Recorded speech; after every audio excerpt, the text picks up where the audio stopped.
67.1 degree এর বৃত্তীয় মান নির্ণয় করো। ডিগ্রিতে মানটা দেওয়া আছে, অর্থাৎ ষষ্ঠিক পদ্ধতিতে দেওয়া আছে। কোনো কোণের মান যখন ষষ্ঠিক পদ্ধতিতে দেওয়া থাকবে তাকে বৃত্তীয় মান করব, তখন পাই/সি বাই 180 দিয়ে গুণ করতে হবে। অর্থাৎ আমার এখানে কত আছে, 67.1 ডিগ্রি। এটাকে যদি আমি অপ্রকৃত ভগ্নাংশ করে নিই মিশ্র ভগ্নাংশ থেকে, তাহলে 67 আর 2 গুণ করে নিতে হবে। গুণ করে নিয়ে তার সঙ্গে 1 যোগ করতে হবে। তাহলে 7 দুগুণ 14 আর 6 দুগুণ 12, 1 13, 134 হচ্ছে। তার সঙ্গে 1 যোগ করে আমরা পাচ্ছি 135/2 ডিগ্রি।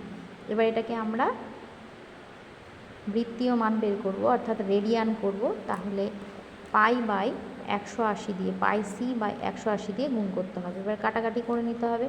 5 দিয়ে কাটাকাটি করে নিলে আমরা পাবো 5 27, আর 5 দিয়ে এখানে গুণ করে পাবো আমরা 36।